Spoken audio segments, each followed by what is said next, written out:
देश की आंतरिक सुरक्षा की मजबूत दीवार यानी कि सीआईएसएफ, केंद्रीय औद्योगिक सुरक्षा बल अब और भी ज्यादा सशक्त होने जा रही है क्योंकि उसे मिलने वाली है देश की पहली महिला सीआईएसएफ बटालियन।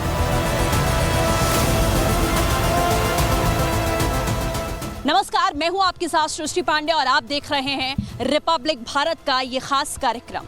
ये कार्यक्रम देश की महिलाओं के लिए बेहद खास है क्योंकि 12 नवंबर 2024 को केंद्रीय गृह मंत्रालय की ओर से एक सशक्त फैसला लिया गया सीआईएसएफ में पहली महिला बटालियन के गठन का, और वो बटालियन अब तैयार है।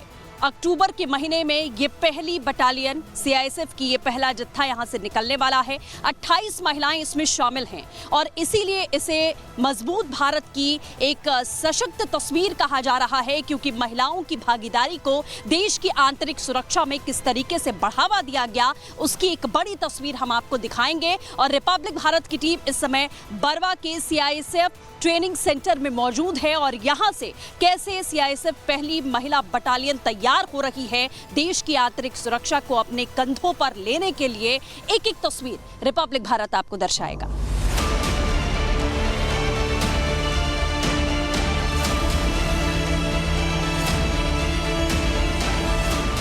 तो देश की पहली सीआईएसएफ महिला बटालियन यहीं पर ट्रेनिंग लेकर तैयार हो रही है, लेकिन एक सवाल जो सभी के जहन में था कि ये महिला बटालियन बनाने की आखिरकार सूझी कैसे, सरकार ने ये फैसला क्यों लिया। तो आपको हम बता देते हैं कि सरकार की ओर से ये महत्वपूर्ण फैसला इसीलिए लिया गया ताकि सुरक्षा के क्षेत्र में जो लैंगिक समानता है उसे बढ़ावा दिया जा सके, महिलाओं के कंधों पर जिम्मेदारियां डाली जा सकें और ये बताया जा सके कि भारत की महिलाएं कितनी सशक्त हैं। क्योंकि अब आपको बता दें, चाहे हमारे बड़े बड़े प्रतिष्ठान हैं जैसे एयरपोर्ट्स हैं, मेट्रो स्टेशंस हैं, ताजमहल है और लाल किला है, ऐसी वो धरोहर भारत की, उसकी सुरक्षा की जिम्मेदारी अब महिलाओं के कंधों पर ही होगी क्योंकि ये सुरक्षा का कवच अब सिर्फ पुरुषों तक सीमित नहीं रहेगा बल्कि महिलाओं के हौसलों से भी ये सुसज्जित होता हुआ नजर आएगा। तो ये ट्रेनिंग कैसे चल रही है, पुरुषों और महिलाओं की सीआईएसएफ की ट्रेनिंग में कोई फर्क नहीं है, आप ये भी समझ लीजिए। ये 28 महिलाएं इस समय हमारे साथ में मौजूद हैं परवा के सीआईएसएफ ट्रेनिंग सेंटर में। इनसे हम बात करने की भी कोशिश करेंगे।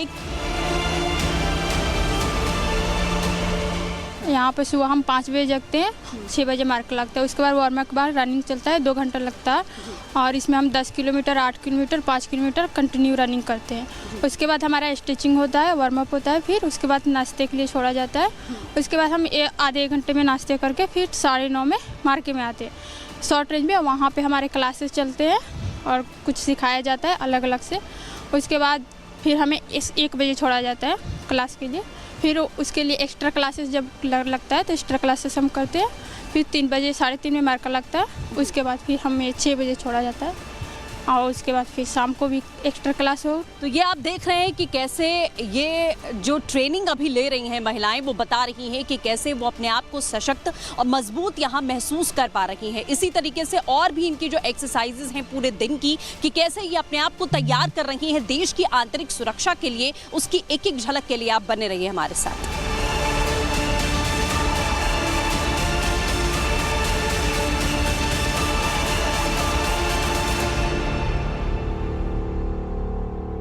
आप ये देख सकते हैं कि किस तरीके से एग्रेशन को निकालने की कोशिश यहाँ की जा रही है और ट्रेनर्स को इसकी ट्रेनिंग यहाँ दी जाती है कि अगर सामने आपके कोई ऐसा सब्जेक्ट है, कोई ऐसा व्यक्ति, कोई ऐसी परिस्थिति यहाँ पर बनती है तो उससे आपको कैसे निपटना है, वो आप इस एक्सरसाइज के जरिए यहाँ पर देख पा रहे हैं। यानी कि एग्रेशन, भीतर का जो एग्रेशन है वो फील्ड पर कैसे निकालना है, वो इस वक्त इस एक्सरसाइज के जरिए देखने को मिल रहा है। जो ट्रेनर हैं हम उनसे भी बात करेंगे और जानेंगे कि इस एक्सरसाइज का फील्ड पर किस तरीके से बेनिफिट होता है जब ये कमांडो या ट्रेनिंग के लिए जाएंगे। सर आप आइएगा जरा, उनसे हम बात करके समझेंगे। सर सबसे पहले आपका नाम जानना चाहेंगे। मेरा नाम कमांडो ट्रेनर डेविड कुकी, और इस एक्सरसाइज जो है एडीपी जो बोलता है एग्रेशन, डिटर्मिनेशन और परसिस्टेंस, ये 3 क्वालिटीज हमको जो है ट्रेनिंग से निकालने के लिए एक्सरसाइज कराया जाता है। और एडीपी एक्सरसाइज में ये इसका अलग से नाम दिया जाता है पिंग पोंग एक्सरसाइज करते हुए। जैसे कि पिंग पोंग गेम होता है उसकी तरह जो है ट्रेनिंग्स को दोनों साइड का जो है आने के लिए कराया जाता है। सर पिंग पोंग जो एक्सरसाइज आपने बताई है, जैसे एग्रेशन, डिटर्मिनेशन और परसिस्टेंस, ये निकालने की, एक क्वालिटीज़ निकालने की ये जो कोशिश है, इसका फील्ड पर किस तरीके से असर पड़ता है जब ये कमांडो बन के यहाँ से निकलेंगे? यूजुअली क्या होता है, हम लोग को ट्रेनिंग्स, बेसिक ट्रेनिंग्स में सॉफ्ट स्किल्स सिखाया जाता है, जिससे जो है हमको पब्लिक डीलिंग्स में जो है एकदम सॉफ्ट होके जो है सिखाया जाता है। मगर एक कमांडो बनने के बाद जो है आपको अपना एग्रेशन भी रहना है और एक डिटर्मिन भी रहना होता है, इसीलिए वो सब क्वालिटीज़ को जो है हमको निकालने के लिए ये एक्सरसाइज कराया जाता है। पब्लिक डीलिंग के लिए आपको धीर गंभीर होना पड़ता है, संजीदा होना पड़ता है, कॉन्वर्सेशन स्किल्स जो है बहुत ही सॉफ्ट स्पोकन होनी पड़ती है। लेकिन अगर कोई सिक्योरिटी ब्रीच होता है तो इसी तरीके से अपना एग्रेशन और डिटर्मिनेशन इनको कैसे दिखाना है, उस सिक्योरिटी ब्रीच में सिविलियंस को कैसे बचाना है, जिसके लिए इन्हें एग्रेसिव होना पड़ता है, उसकी ट्रेनिंग आप इसके जरिए देख पा रहे हैं।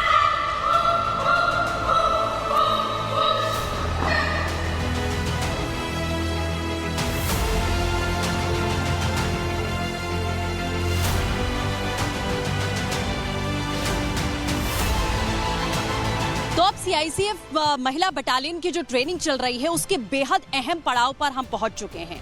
ये पड़ाव है एसटीएफ यूनिट का, यानी कि सीआईसीएफ के भीतर जो एसटीएफ यूनिट होती है उसका क्या रोल होगा, आप ये समझ लीजिए। सबसे पहले आप उदाहरण के तौर पर ये देखिए कि एक बिल्डिंग है, यहाँ पर कुछ सिविलियंस हैं, ऑफिस है, दफ्तर है, वो काम कर रहे हैं। उदाहरण के तौर पर आपको ताज होटल का वाकया याद होगा, कैसे वहां से लोगों को बाहर निकाला गया था। तो आप ये समझ लीजिए कि एक बिल्डिंग है, इसके भीतर आपको सिविलियंस यहाँ दिखाई दे रहे हैं। अब जो महिला एसटीएफ यूनिट है सीआईएसएफ की, वो कैसे, जब आतंकवादी यहाँ पर आएंगे, आतंकवादी यहाँ पर घुसेंगे, सिविलियंस को अटैक करेंगे, तो किस तरीके से यूनिट यहाँ दाखिल होकर, आप ये देख सकते हैं, ये लाइव उदाहरण है, ये आतंकवादी यहाँ पर आ रहे हैं, ये आतंकवादी अब दाखिल हो चुके हैं ऑफिस के भीतर, और आप देखिए कि कैसे लोगों को मार रहे हैं। आतंकियों की ओर से एक सिविलियन को मारा गया है, आतंकियों की ओर से लोगों को मारा जा रहा है। ये उदाहरण है, दफ्तर के भीतर ये घुसे हुए हैं, और अब किस तरीके से जो यूनिट है, यूनिट 1 और 2, वो अपनी पोजीशंस लेंगी और किस तरीके से वो आएंगे यहाँ पर, वो भी हम आपको दिखाते हैं। आप देख सकते हैं कि दोनों ही टीमें सामंजस्य बिठाते हुए एक दूसरे के साथ में अब इस बिल्डिंग की ओर दाखिल हो रही हैं। आप ये देखिए, ये आपस में कोऑर्डिनेशन यहाँ किया जा रहा है, सामंजस्य बिठाकर एक दूसरे को कमांड देकर अब वो अंदर दाखिल होंगे।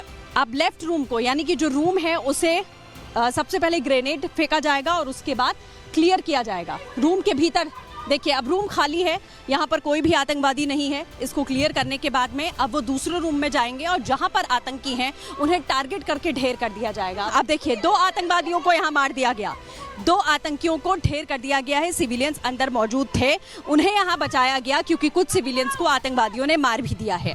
ये लाइव उदाहरण, एक रूम क्लियर हुआ जिसमें आतंकियों को मारा गया, और उसके बाद अब ये दूसरा रूम, दोनों ही तरफ ग्रेनेड डाला गया और उसके बाद किस तरीके से जो आतंकी हैं उन्हें यहाँ ढेर कर दिया गया। ये एक्शन है, ये लाइव एक्शन इस समय आप देख रहे हैं। अब सारे ही रूम्स यहाँ क्लियर हो चुके हैं, जितने भी आतंकी अंदर थे उन्हें मार दिया गया है, और एक भी जो जवान है वो इसमें जख्मी नहीं हुए हैं। यानी कि पूरी स्ट्रैटेजी के साथ में, पूरे कमांड्स के साथ में इस रूम को, इस बिल्डिंग को अब क्लियर कर लिया गया है।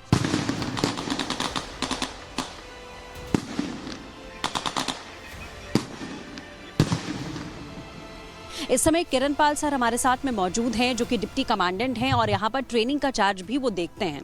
सर, आपसे हम समझना चाहेंगे, क्योंकि पहला बैच है, क्या चुनौतियाँ रही हैं? क्योंकि फीमेल्स हैं, जाहिर है उन्हें एक तरीके से कॉन्फिडेंस बिल्डअप करना, आर्मी में तो ही हैं, उनकी भागीदारी हमने देखी है, और सरकार का फैसला भी इसीलिए ये था ताकि महिलाओं की भागीदारी को हमारे देश की सुरक्षा में बढ़ाया जा सके। तो यहाँ पर किस तरीके की चुनौतियाँ आपने देखी, और ये पूरी ट्रेनिंग चूँकि ख़त्म होने वाली है तो कैसा रहा? मैडम, सीआईएसएफ में महिलाएं ऑलमोस्ट 10% के हैं, अभी 8% हैं, लेकिन इनको जो है 10% करने की जो है रिक्रूटमेंट ड्राइव चल रही है, क्योंकि महिलाएं इंपॉर्टेंट रोल प्ले करती हैं। हमारा डिप्लॉयमेंट दिल्ली मेट्रो में या एयरपोर्ट्स में है, जहां महिलाओं का बहुत ज़्यादा आवागमन होता है, इसलिए हमें महिलाओं की कमांडोज़ की भी ज़रूरत है। इसी को देखते हुए हेडक्वार्टर की तरफ से डायरेक्शन रहा है भी महिलाओं की कमांडो टीम तैयार करनी है। तो ये फर्स्ट कमांडो टीम हमारे पास आई है। दे आर इक्वली गुड, जो है men's and females both are equally, they are performing very good. As such कोई हमें मतलब मुश्किल नहीं आया है। They are all motivated and they are putting in their best efforts.